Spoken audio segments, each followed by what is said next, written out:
Olá, boa noite, seja bem-vindo a mais um Entenda Notícia, o seu resumo semanal de tudo o que acontece no Brasil e no mundo. Quero começar esse programa aqui agradecendo a sua grande audiência junto conosco no YouTube, aqui da Rede Século XXI. E aproveitando desde já, pedindo para você que ainda não se inscreveu, inscreva-se. Dê lá a sua curtida, seu like, que é muito importante para nós. E, se possível, compartilhe. Hoje vamos falar de saúde. Como está o seu coração? Para se ter uma ideia, vamos falar a respeito de um tema que aconteceu no dia 22 de agosto, um fato lamentável, entre os jogadores que aqui no Brasil esteve, do Uruguai, Nacional do Uruguai, num jogo da Libertadores da América entre São Paulo e Nacional do Uruguai. O jogador Juan Izquierdo, de 27 anos, infelizmente ele veio a óbito devido à arritmia cardíaca. E para falar sobre isso, o nosso convidado de hoje, o Dr. Fernando Bianchini Cardoso, ele é cardiologista e médico esportivo.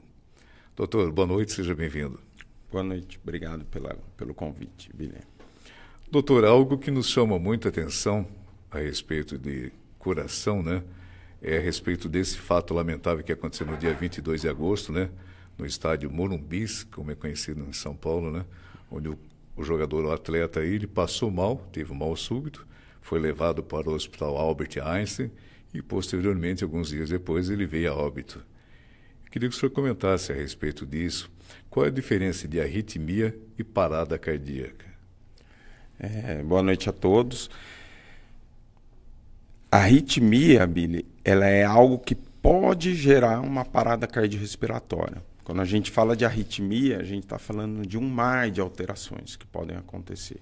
Existem arritmias benignas, que não são nem sentidas, e arritmias com potencial de causar uma morte súbita, como provavelmente foi o caso desse atleta. Nem toda arritmia leva à morte súbita, mas toda morte está envolvida com uma parada cardiorrespiratória. Então, a arritmia ela pode ser fatal, pode ser intensa o bastante, ou grave o bastante, para gerar essa parada. Na verdade, o coração normalmente ele está ali com algum estímulo elétrico, mas ele não consegue se coordenar para bater e jogar o sangue para frente, que é a grande função dele, funcionar como uma bomba. No caso desse atleta, 27 anos, um rapaz novo, do Uruguai, quer dizer, ele está numa competição, imagina-se que normalmente toda semana ele passa por procedimentos médicos, E, via de regra, nós não imaginamos que uma pessoa, um atleta, venha ter uma parada cardíaca, Isso foi decorrente aqui, na opinião do senhor? É difícil a gente comentar sem conhecer detalhes do caso, A gente pode até incorrer em antiética dentro da medicina, Uma falta de ética. Mas, na verdade, o que acontece, Billy? O atleta, ele certamente, no nível que ele está ali, ele passou por várias avaliações. Isso eu tenho certeza. A própria FIFA, a Conmebol, eles exigem certos tipos de exame na avaliação do atleta. Então, o atleta não chegou ali sem ser avaliado. E é daí que é muito importante a gente falar, que nem todos os casos vão ser elucidados com a avaliação médica. A avaliação médica ela está para tentar excluir as causas passíveis de exclusão, mas nem todas as causas de morte elas são passíveis de exclusão. Por isso que a gente tem que saber atender o paciente quando tem uma parada. Nesse caso específico, até se comentou nas redes sociais e nas mídias que o atleta teve uma arritmia com 17 anos. Isso não necessariamente foi a causa da morte. Eu acho difícil ele ter uma arritmia com 17 anos, uma arritmia grave, e continuar jogando. O que provavelmente teve foi uma arritmia benigna, que pode acontecer no coração de atleta, e isso ter sido citado agora, mas dificilmente a causa da morte foi essa arritmia que ele teve aos 17 anos. Agora, o que levou, a gente só vai conseguir saber a hora que a gente fizer a avaliação desse coração. Então, pós-morte é um momento difícil, mas a gente tem que fazer uma avaliação com uma autópsia para ver se a gente encontra uma causa para aquela morte, e se não encontrar, é necessário fazer uma avaliação genética, porque algumas das doenças elas não levam à alteração estrutural do coração. O coração, ele é normal, estruturalmente falando. Só que ele tem, a nível de célula, alguma alteração que pode gerar essa arritmia. Daí isso a gente consegue fazer ou com os exames anteriores dele, mas que eu repito, acho difícil ter passado batido isso, ou com uma avaliação genética, que daí a gente consegue fazer o diagnóstico. E é muito importante fazer esse diagnóstico, saber a causa da morte, porque daí eu posso ajudar outras pessoas, tanto da família dele como da própria população que a gente está estudando, para saber que tipo de exame eu vou precisar fazer para identificar essa morte. Para ver se o que a gente faz hoje em dia está conseguindo proteger um pouco mais o nosso atleta. Lembrar que é alto rendimento, né, Billy? E performance, ela está longe de saúde. A gente depois vai falar um pouquinho de saúde, mas a performance, ela coloca o organismo para o seu máximo. E isso não é saudável em nenhum ramo. Seja você um jornalista, um empresário, um médico, um atleta, alto rendimento não é saúde. O papel do médico é tentar proteger o atleta ou quem está no alto rendimento para sofrer o menos possível. Muito bem. O senhor toca num assunto que vem de encontro a mim também, né? As pessoas que não têm o hábito de praticar o esporte constantemente, né? Ou resolve de uma hora para outra, né? Que hoje em dia fala que se virou muito modinha, né? A pessoa ir na academia, fazer sua musculação, isso, aquilo, e na maioria das vezes vai por conta, né? Não passa por um profissional como é o senhor. Qual é a recomendação nesse caso para a pessoa que vá fazer um treino, seja academia ou até mesmo por conta própria? Então, na atividade física, aí a gente entra para um outro lado da medicina esportiva, né? Que daí é tratada a pessoa que é sedentária ou que faz um nível de atividade física, mas não é alta performance. Está buscando ali saúde. E nesse momento a gente tem que olhar com outros olhos. Porque se a pessoa é uma pessoa rígida, não tem sintomas, não tem dor, não tem arritmia, não sente arritmia, consegue fazer uma caminhada sem ter grandes dificuldades, ela pode sim começar uma atividade física leve, moderada, antes de uma autorização médica. A gente faz isso no dia a dia. Muitas pessoas saem aí caminhando. O problema é quando essa atividade leve e moderada se torna mais intensa. E daí a gente precisa ter o cuidado de olhar e ir atrás do nosso médico. Mas quando que é aquele momento de atenção que você está passando o seu limite? Porque sempre a gente acha que pode um pouquinho a mais, né? Hoje eu fiz uma caminhada de tantos quilômetros, consigo fazer mais tanto. Quando que liga o sinal de alerta? Eu diria assim, que o ideal é, se quer começar uma atividade leve hoje, comece e já marca uma consulta com o seu médico do esporte. Se não tiver um médico do esporte na sua região, marque com um cardiologista para fazer essa avaliação e você já ter uma tranquilidade para poder migrar de um tipo de atividade para outra, para poder ver se existem outros fatores de risco para a doença que a gente vai precisar controlar, além do sedentarismo.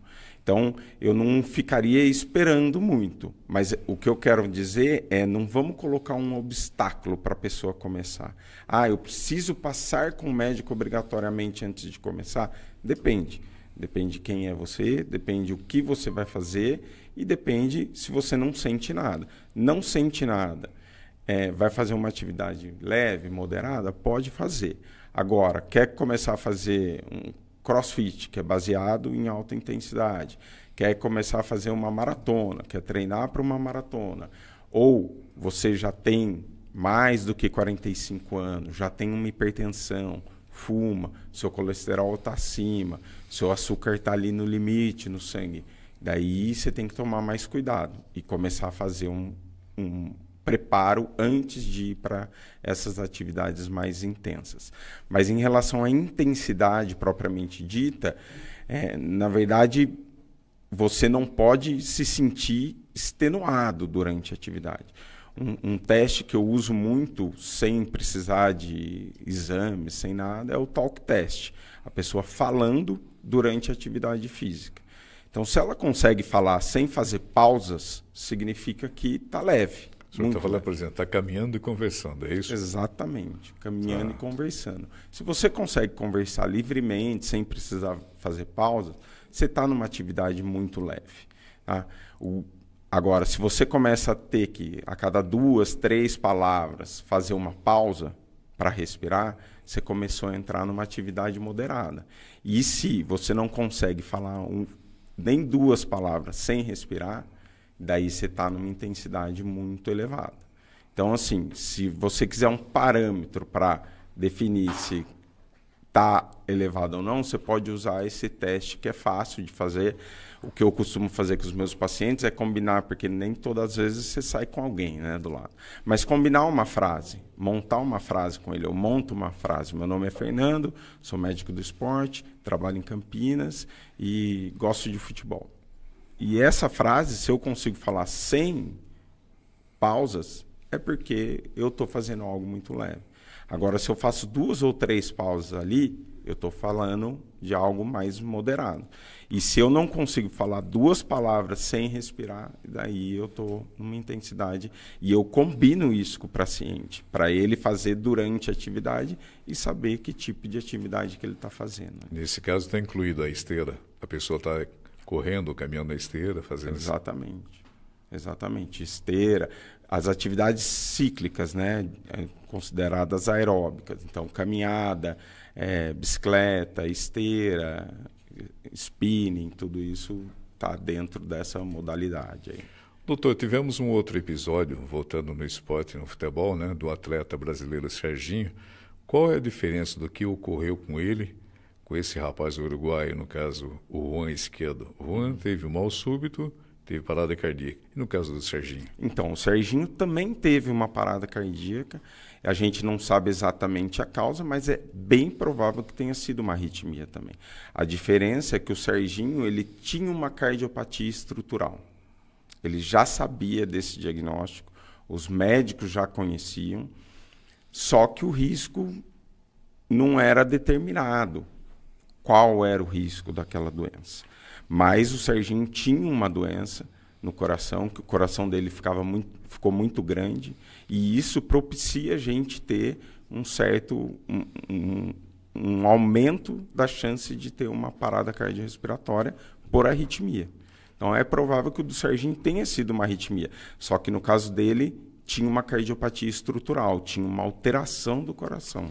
No caso dele, essa estrutura do coração, esse inchaço, assim dizendo, é genético ou não? Pode ser. Na verdade, o coração dilatado, né, o coração grande, ele é o final de muita cardiopatia. Então, se teve vários infartos, que não acho que é o caso dele, só estou dando exemplo, vários infartos, o coração pode ficar maior. Chagas, doença de Chagas, conhecida aqui no Brasil, deixa o coração maior. Genética, existe cardiopatia dilatada de fundo genético. Então, não conseguiu descobrir o motivo que ele tinha essa doença, mas sabia-se que o coração dele já tinha uma estrutura que propiciava a ter uma arritmia. Na caminhada do dia a dia, imagina que está no bosque, enfim, está fazendo sua caminhada, uma pessoa tem um mal súbito ali. Como diferenciar se ela está tendo um infarto ou arritmia? E sabendo disso, o que deve se fazer? Proceder? Billy, nessa hora nem eu preciso saber se é uma arritmia ou um infarto, porque o tratamento é o mesmo. A hora que a pessoa cai, o que a gente precisa definir é se a pessoa tem pulso ou não. O coração está jogando sangue. E muitas vezes a gente vai ficar em dúvida. E quando eu falo a gente, é o profissional de saúde, é o médico lá na sala de emergência.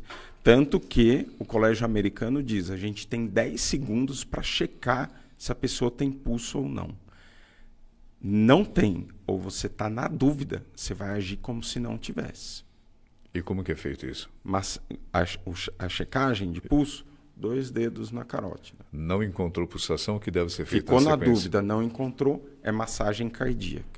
Você vai se ajoelhar ao lado da pessoa, juntar as 2 mãos, colocar essa região aqui entre os mamilos, bem aqui no ossinho que tem no nosso peito, e vai massagear com com uma profundidade de 5 centímetros. Isso tinha que ser ensinado nas escolas, ensinado para a gente. Quanto mais gente souber disso, e precisa, não é o médico, quem vai salvar a vida é a pessoa comum, porque essa massagem cardíaca, ela faz uma coisa, ela previne que o cérebro fique sem sangue. Então, a única coisa que a gente está fazendo lá é fazendo o papel do coração de bombear. Está movimentando o sangue para o cérebro. Exato. Porque o cérebro é o primeiro órgão que, com poucos minutos sem sangue, ele morre. E nesse caso, tem uma pausa ou fica numa constante até que chegue o socorro? Então, daí são 5 centímetros, pelo menos, que você vai afundar, vai retornar. É importante deixar retornar, porque o coração ele se irriga no retorno. Então, é importante deixar retornar. Você vai fazendo uma frequência de 100 a 120 por minuto e vai fazer ininterruptamente até chegar um socorro especializado. E na questão da respiração não precisa ter nenhuma atitude? Hoje em dia já se teve, já estava em mudança isso, né, de não fazer a respiração boca a boca ou alguma respiração suplementar. Depois de Covid, daí ficou mais certo ainda. Hoje a recomendação é que não precisa. A gente tem aí um intervalo de 10, 15 minutos que só a massagem consegue levar o oxigênio que está no sangue circulante para o cérebro e deixar ele num bom estado. Então, não precisa fazer respiração. É massagem, 100 a 120 por minuto, 5 centímetros, deixando retornar ao tórax. O quanto menos tempo você não fizer isso, melhor para o cérebro. Então, é lógico, se você estiver sozinho, você tem que chamar uma ajuda, né? Porque senão você vai ficar lá para sempre e não vai passar ninguém. Agora, se tiver 2 pessoas, uma começa a fazer a massagem e a outra vai atrás de socorro. E daí você pode estar se perguntando, pô, mas isso é muito complexo. Existem cursos, um monte de cursos, em todos os locais, para a população comum aprender a fazer isso. O que deve se evitar, doutor? Porque também já ouvi situações que a pessoa fala, está passando mal, o doutor já deve ter ouvido falar a respeito dele. Fura com agulha o dedo, para o sangue sair, que é aquela coisa de bolia e tal. Nada a ver. Passou mal, põe deitado, em posição retinha. Se não tiver trauma, né? Se você viu a pessoa caindo e não tiver um trauma, deixa ela deitada e aguarda. Se ela tiver algum tipo de consciência, consegue falar, você vai falando e chama ajuda. Se não tiver consciência, é massagem cardíaca para manter o cérebro vivo enquanto não chega a ajuda. Qual que é a importância? A gente sabe que tem uma grande importância, né? Mas fica aqui a pergunta. Qual a importância do médico, no seu caso cardiologista, antes da pessoa começar a praticar algum tipo de exercício por conta própria? Daí, eu acho, como eu falei, importante sempre que aconteça. Ele não pode ser um obstáculo, na grande maioria das vezes, mas tem que acontecer. Porque existem doenças que a gente sabe que não dão sinais clínicos, ou seja, você não vai ter sintoma nenhum no início, mas que podem aumentar a chance de você ter um mal súbito, por exemplo, que são as doenças subclínicas que a gente chama. Então, é preciso a gente fazer essa avaliação para excluir essas causas e não deixar com que isso aconteça. Ou reduzir ao máximo, como eu falei, a gente não consegue zerar esse risco, mas reduzir ao máximo o risco da pessoa ter um mal súbito relacionado à atividade física. Então, essa é a importância de se fazer essa avaliação pré ou junto ao início aí de uma atividade física. E no caso da alimentação, o atleta, vamos falar caseiro, aquele que sai para a sua caminhada, é a questão de água, questão de que comer, do que evitar. Qual é a sua dica? O que eu gosto de falar, sempre na consulta com o médico do esporte, você vai ter esse tipo de orientação, né? O que comer, evitar dietas mirabolantes junto com atividade física, evitar restrições junto com a atividade física. Restrição, eu digo, eu não vou comer carboidrato, pão, porque falaram que faz mal. E vou fazer atividade física. A chance de não não dá um final legal, é grande.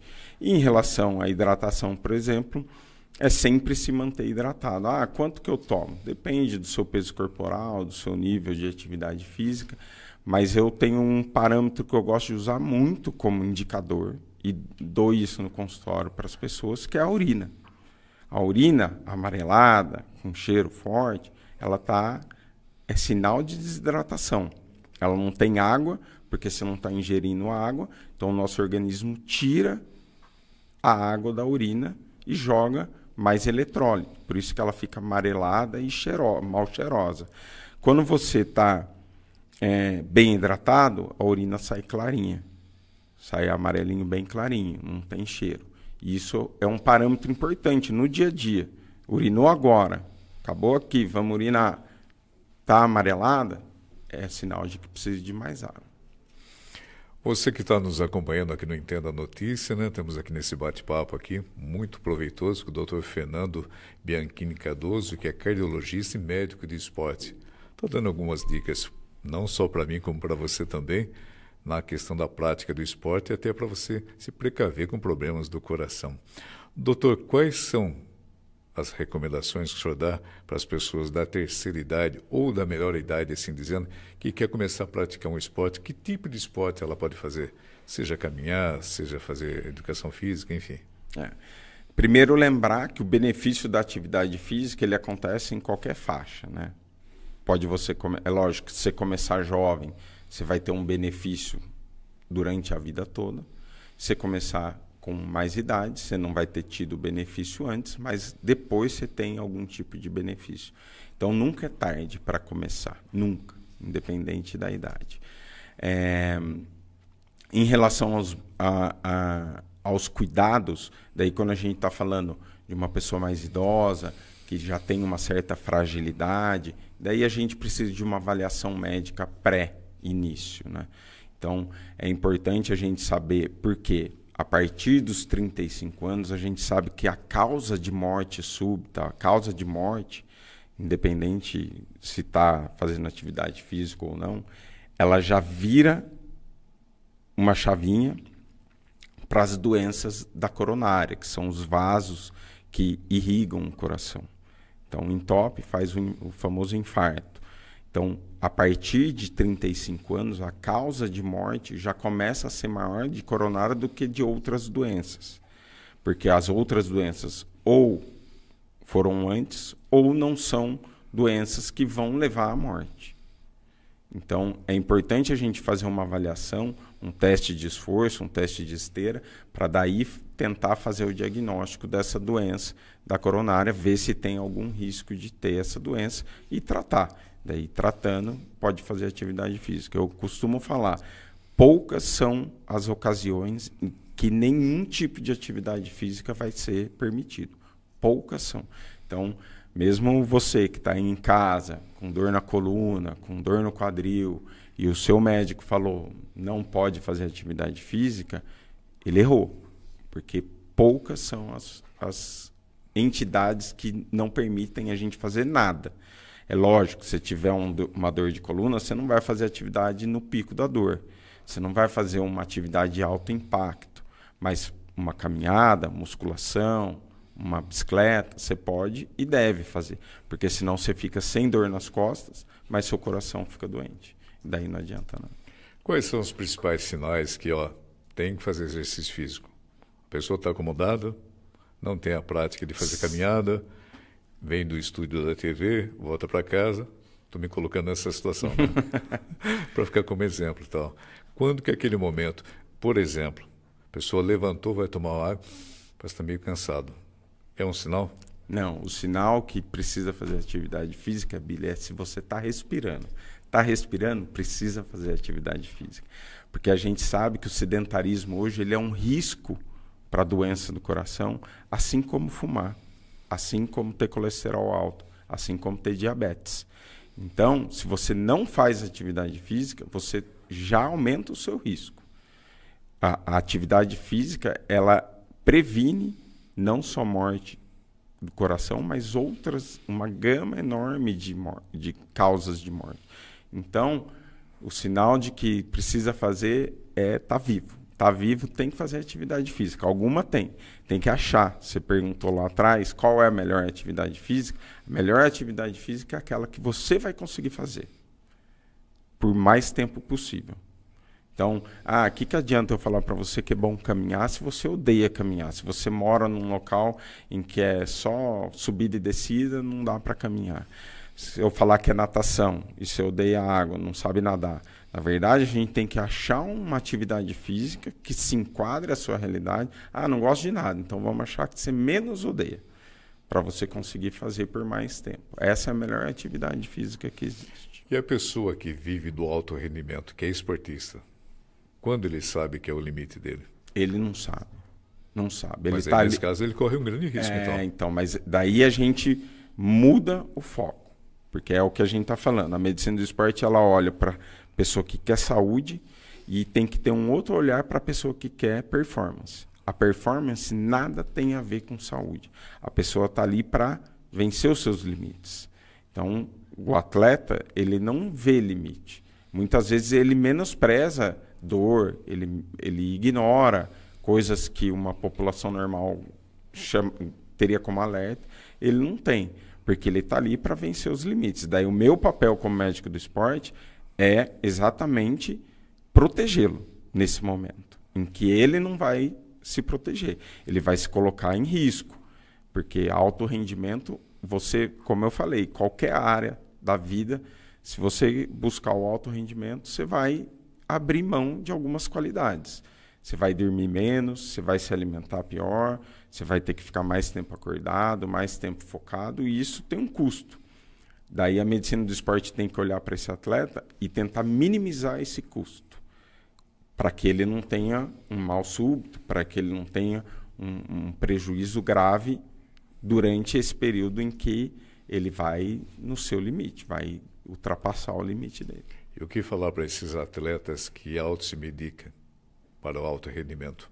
Quero ganhar massa, quero ganhar isso, quero ganhar aquilo. E daí as pessoas confundem muito. Vem no meu consultório pedindo saúde, mas fazendo coisas que estão sendo deletérias. Daí eu falo, vamos ver, o que você está buscando? Você está buscando saúde? Então, essa medicação que você está usando aqui para estimular, para te dar mais vontade, ela pode te causar um mal. Então, você está indo no caminho contrário da saúde. Você quer realmente saúde? Então, vamos olhar de novo para tudo que você está fazendo e tentar melhorar. Hoje tem muito esse discurso, né, de que eu estou buscando saúde, porque eu tenho 45 anos, mas tenho corpo de 25, mas está fazendo um monte de coisa por trás das câmeras, né, das redes sociais, que está prejudicando ele. Então eu falo, a que custo está vindo esse corpinho de 20? Não que seja impossível ter um corpo de 20 com 45. Mas não é em 2, 3 anos que você vai conseguir isso. É numa vida de treino. Então, você pode pegar qualquer um que tem um corpo sarado, corpo malhado, a história de treino não é de 2, 3 anos. A história de treino é de 15 anos, de 20 anos. É essa que é a diferença.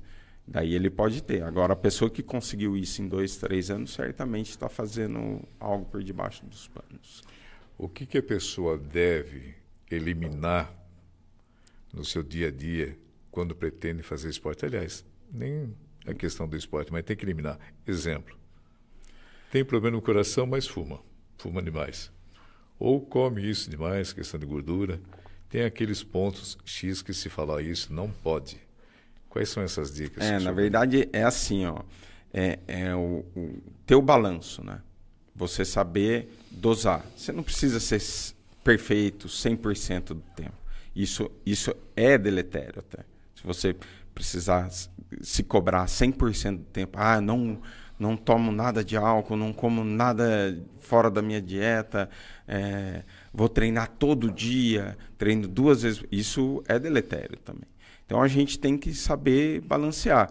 O médico do esporte muitas vezes está ali para ajudar a ele perceber qual que é esse balanço. Então, a alimentação tem que ser regrada. Mas eu diria que um 80-20, tá bom? 80% 80% do tempo você acerta, 20% você dá uma fugidinha. Atividade física, 90% das vezes você tem que treinar, você vai. Uma ou outra vez que você não for, tá bom. Agora, não fumar, diabetes, colesterol, isso tem que ser controlado.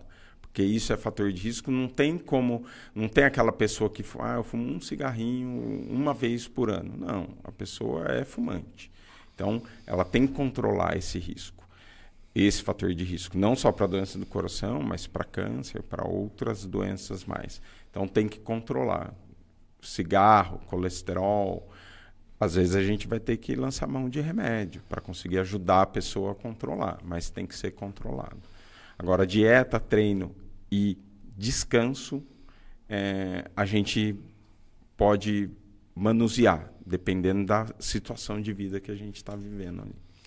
De quanto em quanto tempo devo procurar o Dr. Fernando para fazer um novo check-up ou procurar aquele meu médico do SUS? Se você não sente nada, uma vez por ano. A partir dos 40 anos, eu diria que é obrigatório. Você passar com o médico não significa que você vai ter que fazer exame todo ano, não significa que você vai ter que fazer teste de esforço, eletro todo ano, mas uma vez por ano você vai ver o seu médico, né? Para poder ele tirar a sua história, ver se realmente está tudo caminhando bem, se não tem nada fora, e avaliar quais são os exames necessários naquele momento para a gente fazer.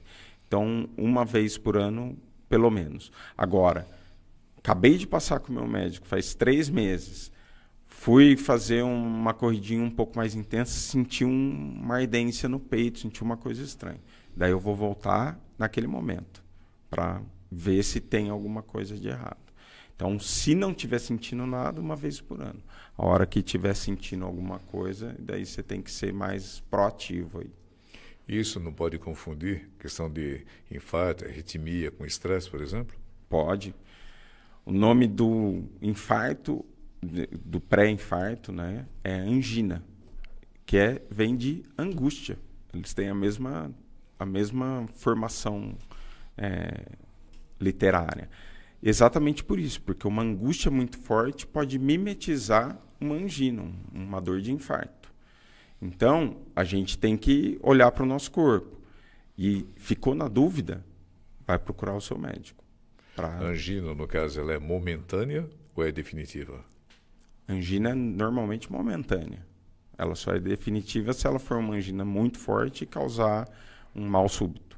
Mas normalmente você vai sentir a dor, você fica ali paradinho, vai melhorar, daí você vai buscar o seu médico. É interessante que nesse nosso bate-papo aqui, em todas as perguntas que eu lhe fiz, né, é recomendável que, independente de qualquer coisa, pratique algo, né, doutor? Sim. Atividade física, como eu falei, hoje a gente sabe que praticar atividade física, ela é preditor de doença. Isso significa que, se você faz atividade física, independente de quem você seja, você pode ser uma pessoa saudável, você pode ser um infartado. Se você pratica atividade física, o seu risco de ter um mal súbito, ter algo importante que te leve à morte, é menor fazendo atividade física. Uma pessoa que já passou por um problema no coração, seja transplantado, enfim, já teve um infarto, ela pode vir praticar exercício sob recomendação ou de maneira alguma? Deve. Hoje o infartado, por muito tempo a gente teve a medicina teve esse approach, né, de infartou, vai ficar agora semi-acamado 40 dias e depois vai fazer só atividades diárias. Não, hoje a gente sabe que a melhor forma de se prevenir um novo infarto é fazendo controle de fator de risco. Então, se a pessoa tem colesterol, diabetes, se fuma, tem que tirar. E fazendo atividade física, treinando o coração para melhorar. Então, a pessoa que tem, por exemplo, insuficiência cardíaca, que alguma doença levou o coração a não ter mais aquela potência para bombear o sangue para frente. Isso que é insuficiência cardíaca. O que a pessoa tem que fazer? Treinar o coração para ele melhorar, para voltar a conseguir exercer a função dele de bomba, que é a grande função do nosso coração. Aquela pessoa que vive com muitos medicamentos para o coração, enfim, para o seu estado de saúde, com a prática de exercício, com o tempo, ela pode vir não ter que usufruir mais desses medicamentos ou nada a ver? Tem. A gente sabe, por exemplo, na hipertensão, que a atividade física por si só consegue diminuir. A perda de peso, ela tem um fator mais importante ainda na redução. Então, quando a gente pega uma pessoa que é sedentária, está acima do peso e começou a ficar hipertenso, a gente às vezes introduz a medicação, mas se ela compra a nossa ideia de fazer atividade física, ter uma dieta mais saudável, comer melhor, descansar melhor, às vezes a gente consegue retirar a medicação. Isso acontece para a hipertensão, para o diabetes, para o colesterol, para tudo. Isso também serve para a pessoa bariátrica, por exemplo? Passou por um processo bariátrico? Com certeza. Atividade física é importante nesse caso, porque o bariátrico ele perde muita massa. Porque a hora que ele não consegue consumir, ele não consegue consumir proteína. O consumo de proteína normalmente é mais difícil do que o consumo de carboidrato, né? Porque o carboidrato é mais gostoso, é mais palatável, tem molinho. A carne não, a carne é mais difícil de ser consumida. Então ele perde muita massa muscular. Então eu gosto de já indicar no pré-cirúrgico, porque diminui o risco dele fazer na hora da cirurgia, e manter essa atividade física para ele conseguir ganhar massa e fazer um emagrecimento de maior qualidade. O que conciliar durante um exercício físico? Mais a questão alimentação ou a questão líquido? Durante? Por exemplo, numa prática de um exercício. Daí depende do que você está praticando. Por exemplo, numa maratona, que em média você vai ficar 3 a 4 horas correndo, você tem que fazer alguma ingesta de carboidrato durante, que ele vai te ajudar a dar uma energia. Agora, atividade física corriqueira de 30, 40 minutos até 1 hora, não necessariamente você precisa fazer uma ingesta alimentar durante, daí é só a hidratação. Mas quando a atividade física começa a se tornar mais duradoura, mais longa, e daí é inevitável que a gente tenha que fazer uma suplementação durante a atividade física. No caso do doutor, numa consulta no seu consultório, como que é feita a avaliação?